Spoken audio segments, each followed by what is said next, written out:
Good morning, everybody. It's a beautiful day today. I have Bill out this morning on my stone boat. I have some spots in my pasture, my fences. I've noticed that was down, so I'm gonna throw a few things onto the stone boat, and Bill and I are gonna go out and see about getting those places fixed. So I'll load up and shut the fence off and see what we can do. Okay, got everything I need, I think. I've got my chainsaw just in case. I got my maul and my iron bar and a couple fence posts. I don't think I need them, but just in case. Got a little bit of odd wire to splice with. And in my pouch I have some insulators and some nails and a way to cut my wire if need be, and a hammer, and I think that's all I need. So we'll head out and see what we can find. Okay, we're all ready to go now. I asked Brenda if she'd come along and do the filming, and I'm sure I can get her to help me do some of the work. So here's Brenda. Good morning.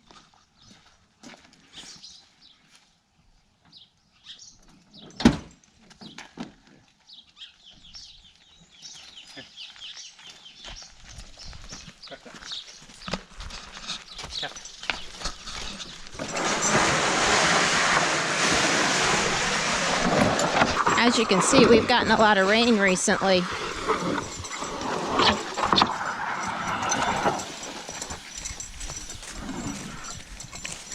The last several days have been very overcast, but this morning we've got beautiful sunshine.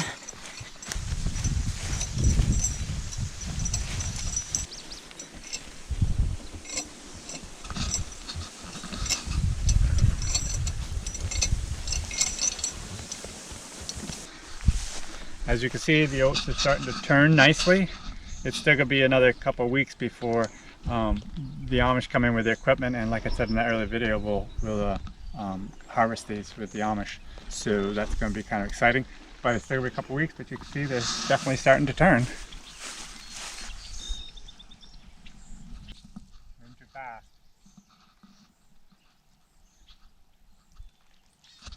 Just up.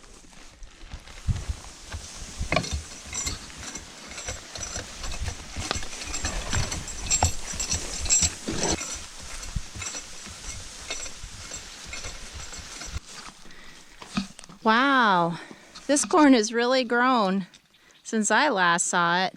It's July 10th today, and it is really doing well. This is the best part of the field, right? Yes, it's not as good down below. This is where the quack was so bad, like I had said in that one video. It's amazing how, although you don't see it right here, but how when where there's a lot of quack, it seems like that must be the most fertile land, and so that's where the corn grows the best. But it does slope down as it goes down further down the field. If you get a really high view of it all, you can see. But it's still a pretty nice stand. I hope to, I don't know if I should. I'm thinking about cultivating it one more time. This corn here is actually too high to cultivate. I don't think it's going to hurt anything. It's just going to kind of roll right over with the cultivator. But down below it needs to be cultivated. So yeah, it's going to be a tough decision to know what to do. I'm curious of your thoughts on that. Let me know in the comments below what you think, if it's way too high to cultivate, if it's going to do more damage than it's worth.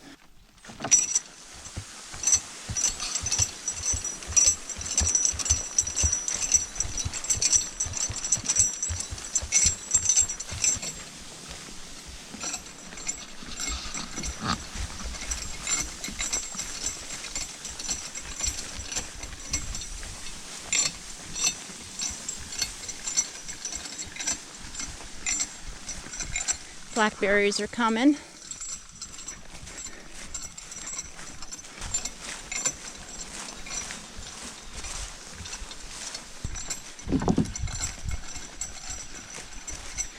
It's dark and in this corner because of the shade, and cool as it is, or wet as it is, it's still not cold out today. It's been chilly the last couple days, but it's nice and warm this morning, and I'm sure this dew will come off fast. Oh my word.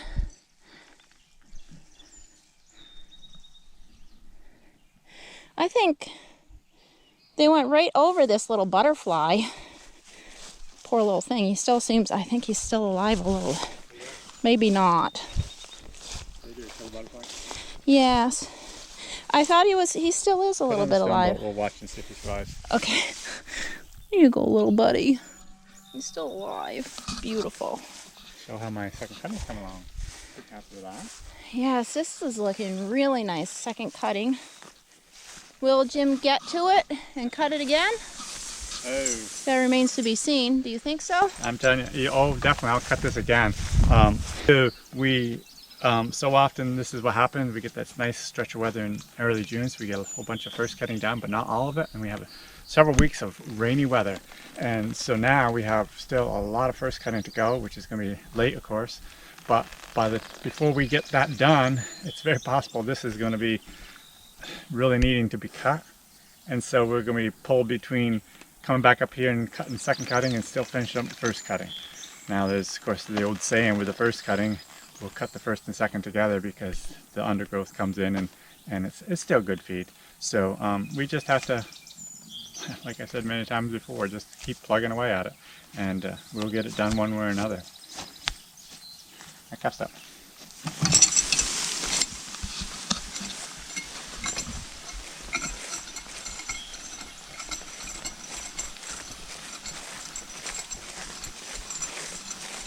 Yep. I can't remember if I shut this fence off. Could you touch that and make sure it's off? Ha ha. You can. Don't you scare Bill. Don't be scaring Bill. My fence gate hook is not too healthy, is it? No. You don't have another one with you. No, that's one thing I forgot. We'll make it work.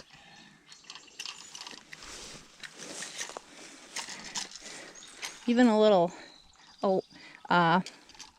black tape would be good, but you don't have any of that either. Nope.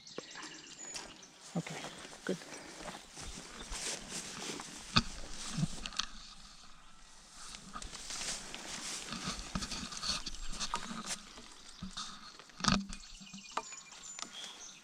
Kept up. The cows must be lost in the woods right now or separated. You can hear them mooing back and forth to each other. That happens quite often, or a mama can't find her calf or something. There's quite a lot of woods they can go through back there. This looks pretty low right here. What's that? What was that noise? Bill and gas. Oh. It sounded like a radio. That's funny. This is a cow path that goes right by the fence. I love the way cows always stay on a path. Got a muddy spot here.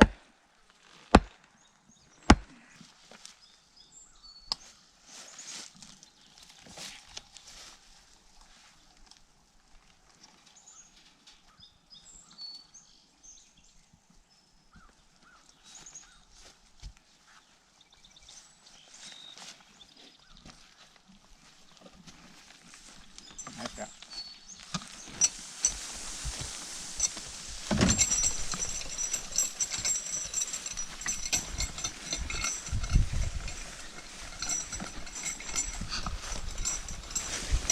Oh, we have a friend of ours I hired to come in here, and he's going to do some weed eating around my fences and to keep the weeds off the fence.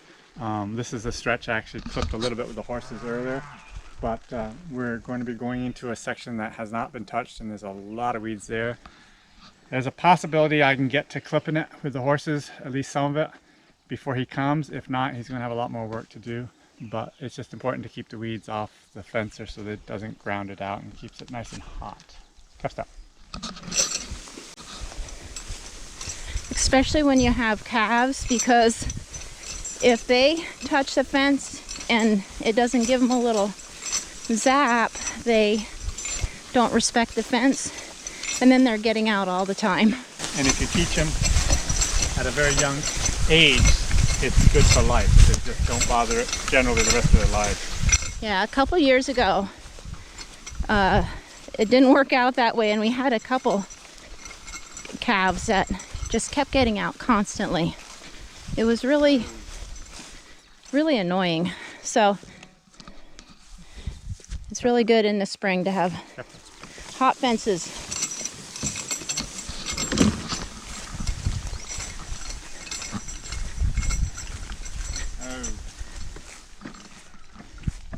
And honestly, they have so much feed right now, they can't even eat it anyway, so they don't really have to look for greener pastures.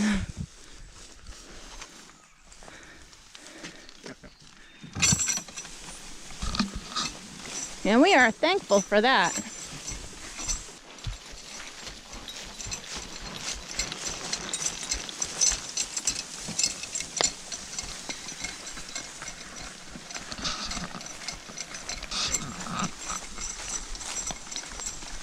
Out there is pasture that Jim clipped. You can see the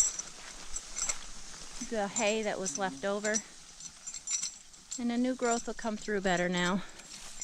Still got more of this field to go, but the weather stopped him from finishing it up.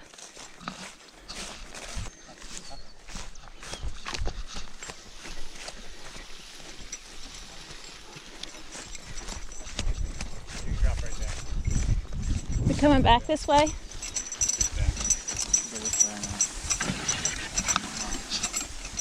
I don't see our butterfly anywhere. Oh, it's still there. Oh. Did it move? Yeah, I think it lost its life. When I was mowing this field, I got a little close. You're always cutting things with your mowing machine. That's what they're for, but isn't that supposed to have an insulator on it? Nope, doesn't need it. Cool. It's fiberglass. Just so you get an idea what Bill is pulling, this stone boat is a very heavy duty pulling.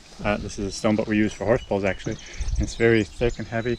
And it weighs, I think we've weighed it up before, I think it weighs over 400 pounds. So it's pretty heavy than I'm on it. And of course I weigh a lot, so yeah.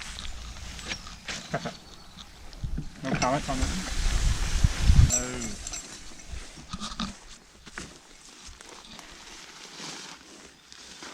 I gotta keep track of where. Don't kill those. I might be over to pick them.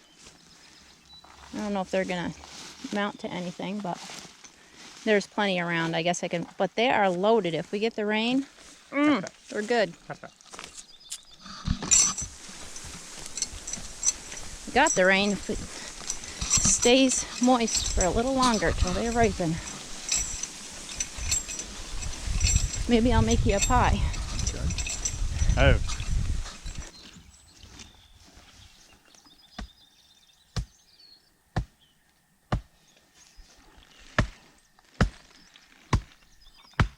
Oh, just a minute.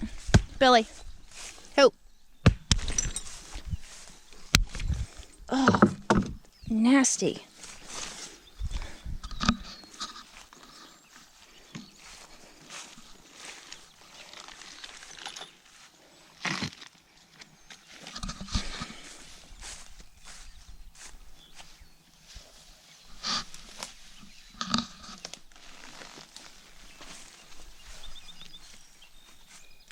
Bill.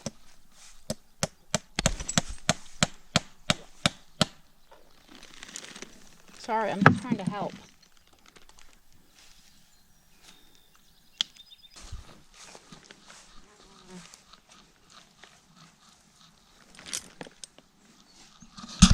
One of the reasons I'm doing what I'm doing today is, of course, it's just a really handy way to go fix fence with a single horse, but I have a lot of horses, so in some ways it's better to work two horses instead of one because you're getting twice as many exercise. But one reason why I want to do this is because a lot of people only have one horse, and you might be having a difficult time knowing what to do with your horses, and this is just one really good thing that can be done. You take a stone boat, and you wouldn't want a heavy stone boat like this, but get a lighter stone boat just made out of wood with a good head on it to hitch your whippletree to, and then you can just do a tremendous amount of work with them. It teaches them a lot of things on a stone boat in a loose evening like this, and you know, just exercising them like this is just a great way to go.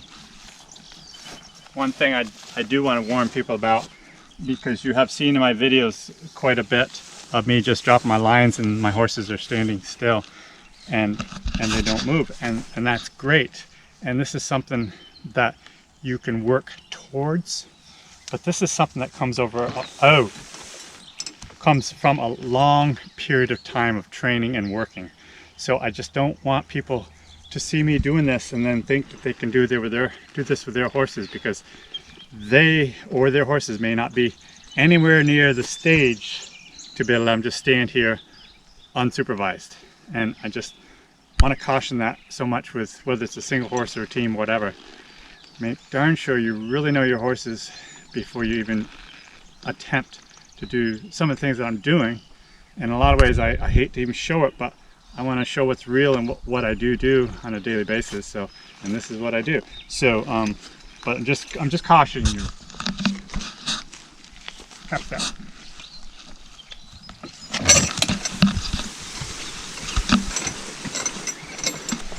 Oh. Wow, this fence is right down. Yeah, I knew it was. Yesterday I hitched Bill to this stone boat, and all he wanted to do was run. I mean, run. I still was able to let him stand. He just stood good, but when I got on, he just wanted to run. And so now today, because of all the work he did yesterday, he's more than willing to walk nicely. So that's just one more example of the importance of really working your horses.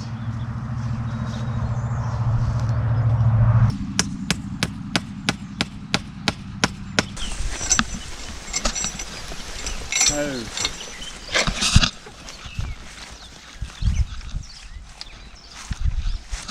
What I do quite often, if it's loose, I would just wrap it around the insulator once or twice. And that tightens it right up nice. The problem with that is with these plastic insulators, if you wrap them like this, over time they just keep stretching and stretching. If an animal or a deer hits this fence, and then you won't even notice it, but the wire itself will cut into the plastic. And as soon as it does, and it touches the nail, it'll ground the fence right out, and so you won't have any juice going through.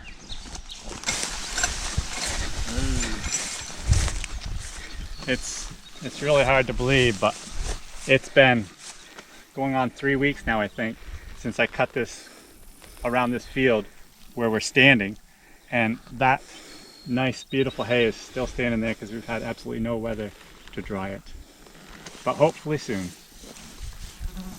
Cut that.